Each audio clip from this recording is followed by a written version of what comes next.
Bienvenue à tous. Un autre drame sur le voie navigable en République démocratique du Congo. Une pirogue motorisée a chaviré sur le lac Tanganyika. Bilan provisoire, au moins 16 morts, 5 rescapés et plusieurs disparus. Les circonstances de ces drames restent encore à déterminer. Dans l'entretemps, les secours s'activent sur le terrain. On en parle avec Mathias Makoulouvera. Suivez. C'est devenu presque une culture locale pour les populations riveraines du lac Tanganyika d'utiliser ces embarcations en bois à rame ou motorisées comme moyen de transport de proximité. Cette embarcation ayant endeuillé plusieurs familles suite à une intempérie imprévisible est dénommée Mama Unikumbuke 2, utilisée régulièrement sur ces tronçons pour les transports de marchandises. Selon le bilan officiel communiqué par le bourgmestre de la commune de Kalemi, Kamaïnza Wantambi Pierre, qui s'y est rendu aux premières heures, 16 personnes ont perdu la vie, dont 9 adultes et 7 enfants. 5 autres personnes ont pu être secourues et ont survécu à ces drames. Les circonstances exactes de l'accident seraient liées à la surcharge de cette embarcation qui a fait face aux conditions de navigation défavorables. Sur place à Mutakouya, village où étaient regroupés les corps inertes et les rescapés, le bourgmestre de la commune de Kalemi a insisté sur la nécessité de renforcer les contrôles maritimes afin d'éviter la surcharge des pirogues motorisées, rappelant que la vie humaine est sacrée. Les familles ayant identifié leurs proches parmi les victimes ont été autorisées avec l'aval du procureur de la République à récupérer les corps pour leur offrir les funérailles dignes. Il y avait un grand vent, le piroguier a cherché à faire demi-tour et voilà, le drame est arrivé. Ce nouvel incident s'ajoute à une longue liste de naufrages enregistrés sur le lac Tanganyika où les conditions de transport restent souvent précaires et insuffisamment sécurisées. La répétition de ces tragédies souligne l'urgence de mettre en place des mesures efficaces pour prévenir de nouvelles pertes en vies humaines. Hausse inquiétante de demandes d'asile de Congolais en Belgique et les dossiers deviennent sensibles entre les deux pays, d'autant plus que la plupart de ces demandeurs d'asile sont à la base des propagations de messages de haine, a fait savoir le vice-premier ministre, ministre de l'Intérieur Jacquemain Chabani au ministre belge d'Asile et de la Migration Van Bousset. On en parle avec Bobo Anan Mokonzi. Ces 2 dernières années, la Belgique a enregistré beaucoup de demandeurs d'asile congolais. Cette situation préoccupe le gouvernement belge. Voilà pourquoi Van Bossut, ministre belge de l'Asile et de la Migration, a voulu s'imprégner de la situation auprès du vice-premier ministre, ministre de l'Intérieur et Sécurité, Jacquemain Chabani, en présence du directeur général de la Direction générale des migrations et de l'ambassadrice de la Belgique. Les 2 personnalités ont échangé sur plusieurs points concernant la coopération entre la Belgique et la République démocratique du Congo en matière de migration ainsi que les défis liés aux demandes d'asile des Congolais en Belgique. Dans un contexte sécuritaire préoccupant, le vice-premier ministre, ministre de l'Intérieur et Sécurité Jacquemain Chabani, a déploré certains Congolais en asile en Belgique soutiennent la rébellion en propageant des messages de désinformation et de haine qui menace la sécurité du pays. Je me rends compte que le ministre a beaucoup de défis aussi ici avec la situation intérieure. Donc je pense que c'est important de continuer à coopérer du fait que parfois il y a des gens avec une protection en Belgique qui, sur les médias sociaux par exemple, donnent des messages qui vont contre la sécurité du RDC. Donc on a parlé des possibilités qu'il existe. On était sur la même voie de continuer la bonne coopération entre nos 2 pays. Cette rencontre marque un tournant décisif vers une gestion optimale de la question des migrants entre les 2 pays liés par l'histoire coloniale. Et sur place, la police nationale congolaise se dote d'un centre national de transmission ultramoderne, ici à Kinshasa, centralisant en temps réel des communications sécurisées à l'échelle nationale, dans le cadre même de la vision de modernisation de l'outil de travail prôné par le président de la République, Félix-Antoine Tshisekedi. On en parle dans ces reportages. Suivez. Du matériel ultramoderne conçu pour bâtir un réseau numérique de communication hautement sécurisé, capable d'assurer une couverture totale de la ville capitale Kinshasa et ses environs. Voici le tout nouveau Centre national des transmissions de la police nationale congolaise. Ici, toutes les communications convergent, voix, données et vidéos en provenance des entités provinciales à travers toute la République. dans une salle intelligente maintenue à près de 10 degrés Celsius pour garantir la performance des équipements. Les systèmes fonctionnent en continu, 24 heures sur 24. Chaque détail est pensé pour une mission stratégique. Assurer des communications instantanées, cryptées et fiables. Un projet réalisé par la société congolaise Télésol SA sous le haut patronage de la vice-primature de l'Intérieur et Sécurité, dans le cadre, évidemment, de la vision du président de la République, Félix-Antoine Tshisekedi Tshilombo. Fort de plus de 25 ans d'expérience, Télésol s'impose aujourd'hui comme un acteur de référence dans les technologies de communication à RDC avec une présence qui s'étend jusqu'aux États-Unis et au Canada. J'en parlais tout à l'heure dans le titre, une plainte contre un connu pour diffamation. Deo Kasongo passe à l'offensive. Certains acteurs de la toile lui ont attribué un marché de plus d'1 million de dollars américains contractés auprès de Frivao. Les concernés dément l'information et saisit les CESAC, y compris les tribunaux de paix de la Gombe. Nadine Kilocho nous en dit un peu plus dans ses commentaires. Diffamation, colportage, des attaques personnelles dans les réseaux sociaux sont punissables par la loi en République démocratique du Congo. C'est dans cette optique que Deo Kasongo a porté plainte contre les auteurs d'un article devenu presque viral, lui attribuant un marché dont il ne connaît ni les tenants ni les aboutissants. Première étape, le Conseil supérieur de l'audiovisuel et de la communication. Sur place, Deo Kasongo a été reçu par le président du CESAC, Christian Bossembe. Je suis venu à la suite du tollé que nous avons tous constaté depuis 48 heures sur les réseaux sociaux et surtout de certains médias qui ont accusé formellement notre entreprise Divo et ma personne d'avoir facturé un documentaire de 6 minutes à 1,6 million de dollars. Je suis venu ici parce que je suis venu porter une plainte officiellement contre ces journalistes et toutes les personnes qui se sont permis de relayer cette fausse information. Je n'ai donc pas compris que mon nom soit associé avec un documentaire de 6 minutes à 1,6 million de dollars. Je veux voir aussi mes droits être défendus parce que je porte plainte pour diffamation et imputation dommageable dont on a pris capture vidéo et tous les éléments qu'on a remis ici et qu'on va remettre au niveau de la justice dans quelques minutes.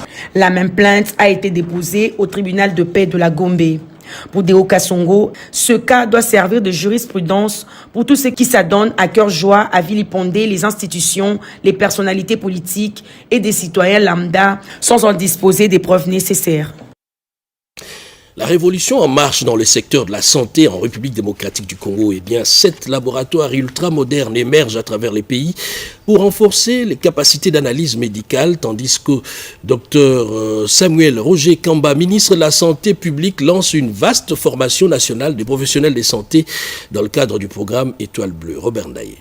La visite du ministre de la Santé publique, Dr Samuel Roger Kamba, au centre hospitalier universitaire ce lundi 13 avril 2026 est motivée par le souci d'évaluer la gestion des urgences et la prise en charge des patients. Cette visite d'inspection s'inscrit dans le cadre de la relance rapide de cet établissement récupéré par l'État après plus de 13 ans d'une gestion catastrophique avec un équipement défaillant. Au cours de cette visite, le ministre de la Santé publique, Dr Samuel Roger Kamba, a posé toutes les questions sur la prise en charge des patients, à la disponibilité des équipements et des médicaments. La prise en charge gratuite des femmes enceintes et nouveau-nés y est désormais assurée. Le ministre de la Santé publique se félicite de cette renaissance attribuée à la vision du président de la République, Félix-Antoine Tshisekedi Tshilombo, transformant un hôpital jadis abandonné en un pôle de référence en République démocratique du Congo. Ce même lundi, le ministre de la Santé publique a officiellement lancé la première édition nationale de la formation en prise en charge pré-hospitalière, marquant une étape majeure dans le renforcement du système de réponse aux urgences en République démocratique du Congo. On va commencer Étoile Bleue ce mois-ci. Là, nous attendons de finir le call center, parce que parmi vous, il y en a qui vont répondre aux appels, qui vont discriminer les urgences et les non-urgences, et qui vont orienter et décider l'envoi des équipes sur terrain. Cette première édition constitue le socle de la mise en place progressive d'un véritable système de sécurité et de réponse aux urgences. Cette formation vise à doter les professionnels de santé, médecins, infirmiers, sages-femmes, ambulanciers, ainsi que les secouristes des compétences standardisées en matière de prise en charge pré-hospitalière. La République démocratique du Congo accélère sa marche vers la concrétisation de la couverture santé universelle dans le siège des infrastructures phares comme le centre hospitalier Tsekedi Chilombo de Lubumbashi. Le gouvernement finalise la construction des laboratoires modernes à Kisangani, Équateur, à Mbandaka, Kasai Central à Kananga et Kwilu dans le Bandundu. Cette initiative, pilotée par le ministre de la Santé publique, Dr Samuel Roger Kamba, concrétise la vision ambitieuse du président de la République pour un système de santé accessible à tous. Ces laboratoires, équipés de technologies avancées, visent à renforcer les capacités d'analyse médicale sur l'ensemble de la République démocratique du Congo.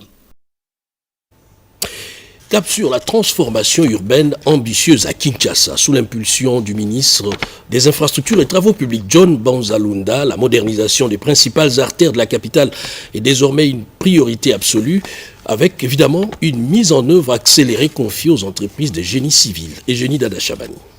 Il y a urgence de moderniser les voiries stratégiques de la ville-province Kinshasa. Plusieurs routes et leurs emprises sont concernées, notamment les avenues des tourismes, Mondjiba, Laurent Désiré Kabila, Libération, Poids-Lourd et Lumumba. Cette instruction a été donnée par le ministre des Infrastructures et Travaux publics, John Banzalunda, aux responsables des entreprises de génie civil sous sa tutelle, à savoir le Fonds national d'entretien routier, FONER, l'Office des routes, OR, l'Office des voiries et drainage, OVD. Le ministre tient à l'exécution des travaux sans faille pour rendre praticables toutes les routes concernées. Sans complaisance, dites qu'à Ouléry, par exemple, nous avons besoin de faire un échange. Pour lui, Kinshasa Label doit avoir les routes des standards internationaux pour la mobilité de la population et de leurs biens. Kinshasa, au cœur de l'innovation scientifique, l'Athénée de la Gombe s'apprête à accueillir la 13e édition de la Semaine des sciences et technologies, un rendez-vous majeur inscrit dans le cadre de la vision gouvernementale de modernisation de ces secteurs. La ministre d'État, ministre de l'Éducation et Nouvelle Citoyenneté, Raïssa Malou, y lance un message fort en faveur de la promotion du savoir et de l'innovation. Anastasie Dumbo. Le thème de cette 13e édition, au cœur du geste technique, s'inscrit directement dans les orientations du programme d'action du gouvernement 2024-2028. Ce programme place l'innovation technologique comme un levier de progrès social et de création d'emplois. Toutefois, cette transformation économique repose avant tout sur l'évolution de nos compétences. C'est ici que le plan quinquennal de notre ministère prend tout son sens, en faisant de la modernisation de l'enseignement technique et du numérique une priorité. Car le geste technique est le point de jonction entre la ressource brute et le produit fini, de l'idée à la solution industrielle. C'est par la maîtrise de ce geste que nous consoliderons notre souveraineté économique. Mais ne nous y trompons pas. La technique n'est pas qu'une affaire de rigueur et de calcul. C'est aussi une source immense de joie et de créativité. À travers les ateliers, les démonstrations de cette édition, nous voulons montrer que la science est une aventure passionnante. Elle est le terrain de jeu de l'intelligence et de l'imagination. Aux élèves et étudiants, regardez ces machines, ces codes et ces outils, non pas comme des objets complexes, mais comme les instruments de votre propre liberté. Devenez les techniciens, les ingénieurs et les innovatrices dont la RDC a besoin. Je remercie les autorités du Lualaba et tous nos partenaires pour leur accueil et leur soutien. Votre engagement montre que la compétence est notre capital le plus précieux. C'est avec une grande fierté que je déclare officiellement lancée la 13e édition de la Semaine de la science et des technologies et je vous remercie. Direction Lubumbashi dans le Haut-Katanga où le Fonds de promotion de l'industrie FPI place l'entrepreneuriat féminin au cœur de son action à travers un festival culturel et un tournoi de golf alliant audace, financement et réseautage pour une économie plus inclusive. Alain Bikaï. À travers les festivals culturels des femmes, placés sous les thèmes l'audace des réussures et un tournoi de golf dédié au réseautage, le Fonds de promotion de l'industrie a créé un cadre d'échange entre entrepreneurs, investisseurs et décideurs. Au cœur des discussions, l'accès au financement. Le directeur général adjoint du FPI, Blaise Massaki Birindoa, a rappelé l'existence des mécanismes adaptés tout en insistant sur la nécessité des projets structurés et innovants.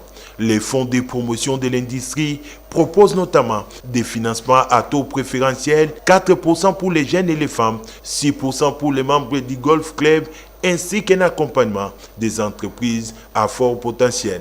Aujourd'hui, nous avons eu le grand plaisir de jouer une compétition sponsorisée par le Fonds de promotion de l'industrie.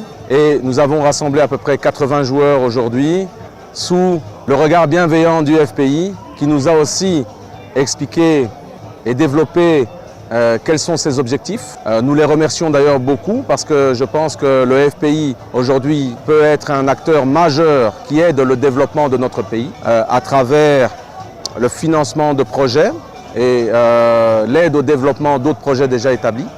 Donc je les remercie beaucoup au nom du Golf Club de Lubumbashi et je souhaite au FPI grande réussite dans son futur.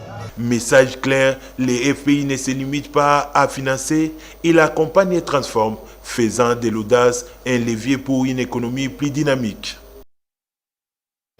Les secteurs miniers artisanal au cœur des priorités gouvernementales. Eh bien, en visite au Saïmapé, le ministre des Mines, Louis Watoum Kabamba, a été saisi des préoccupations des travailleurs et promet d'y apporter des réponses concrètes dans un dialogue jugé décisif pour l'encadrement de ces secteurs. Edith Chala. Dans le cadre de son itinérance, depuis sa nomination, le ministre des Mines, Louis Watoum Kabamba, a effectué une visite de travail au service d'assistance et d'encadrement et d'exploitation minière artisanale et à petite échelle SAEMAP. Accueilli par le directeur général Jean-Paul Kapongo, entouré de ses adjointes Eliane Potopoto et Coco Compagnie, le ministre s'est adressé aux agents et cadres, insistant sur la bonne gouvernance, la transparence et la lutte contre la fraude dans le secteur minier artisanal. Il a également échangé avec la délégation syndicale, prenant acte des préoccupations liées aux conditions de travail et aux moyens opérationnels, tout en rassurant quant à leur prise en charge progressive. Saluant cette visite, le directeur général a affirmé l'engagement du SAEMAP à accompagner la réforme en cours, tout en rendant hommage au président de la République, Félix-Antoine Tshisekedi Tshilombo, pour sa vision de modernisation du secteur. Nous sommes là pour répondre au peuple d'abord. C'est comme ça que le ministre est venu, pour échanger avec les comités de gestion, échanger avec les syndicalistes, échanger avec les agents pour donner ces 8 principes par rapport à qu'il tient sur la politique qu'il est tenté d'exécuter selon la vision du président de la République. Cette mission illustre la volonté des autorités de promouvoir un secteur minier artisanal mieux structuré, transparent et porteur de croissance pour la République démocratique du Congo. Le secrétaire général de l'UDPS, Augustin Kabouya, a réuni les députés du parti et de la Mosaïque pour réaffirmer discipline, cohésion et loyauté tout en rappelant le respect strict de la ligne politique du parti. Alain Bika était sur place. Réunis à l'hôtel Fleuve Congo, les élus nationaux de l'UDPS et Mosaïque ont pris part à une réunion stratégique convoquée par le secrétaire général faisant office du président intérimaire. Au centre de ces échanges, la discipline, la cohésion et la loyauté envers la haute autorité des référents du parti.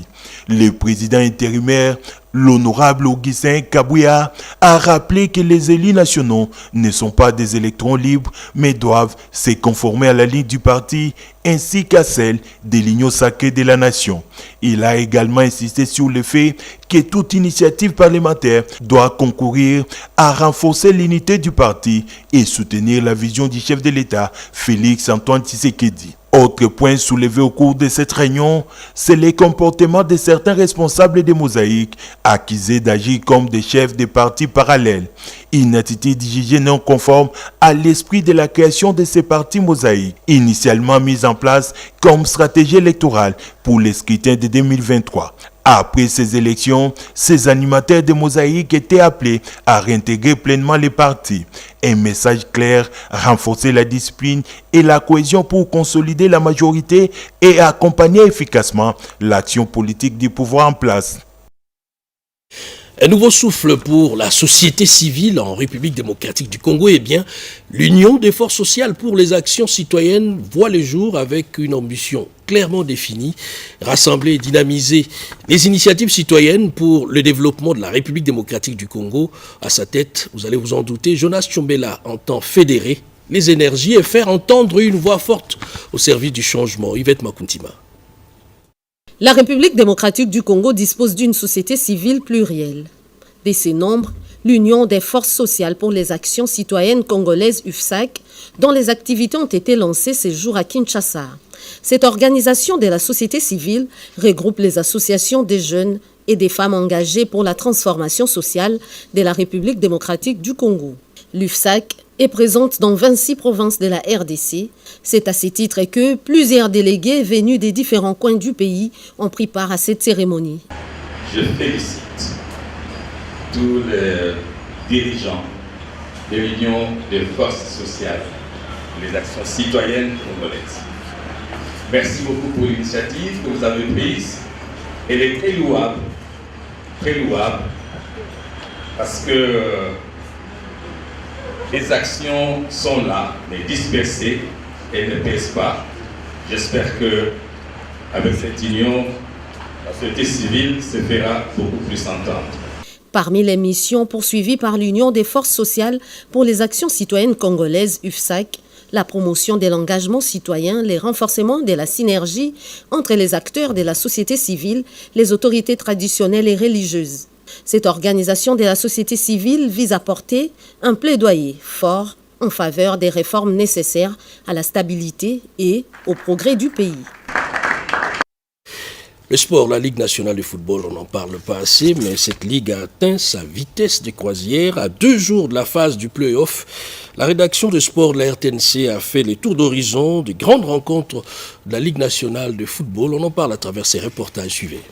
La chronique sportive demeure défrayée par une dynamique sportive intensive et du suspense en République démocratique du Congo. En Linafoot, tout d'abord, la phase de play-off se rapproche. Alors qu'il reste moins de 2 matchs pour clôturer la phase classique. Dans le groupe A, le quorum des qualifiés a déjà fait son plein. TP Mazembe, FC Saint-Olo-Lupopo, AS Simba de Kolwezi et CS Don Bosco vont représenter cette zone à cette étape nationale qui consacre le place qualificative pour les interclubs de la CAF. Dans le groupe B, seuls les FC Les Aigles du Congo et AS Maniema Union ont déjà validé leur ticket pour les playoffs. Les 2 places restantes seront décidées cette semaine dans une bataille à distance qui oppose AS Vita Club de Kinshasa, AS Dauphin Noir de Goma et Céleste FC. Rappelons que 8 équipes sont attendues à ces playoffs. Dans le football féminin, la sélection nationale A, dame de la RDC, est en Thaïlande sur invitation de la FIFA au tournoi FIFA Series de 48 équipes reparties en 12 groupes qui s'affrontent en zone. Les Léopards dames ont battu en demi-finale l'Indonésie 7-1 avec Njinga et Mawete en patronne. Elles défieront en finale le 15 avril prochain la Thaïlande qui, elle, a battu la Nouvelle-Calédonie. Le temps se referme avec 2 tristes nouvelles. 2 pertes dans la communauté sportive congolaise. Le passionné du cyclisme, président de la Ligue du Katanga, Didier Djungu Kachala, et le président du club Smash de tennis de table, Prosper Katako. Espérons que les personnes de leur trempe vont être de nouveau suscitées pour le bien-être du sport congolais.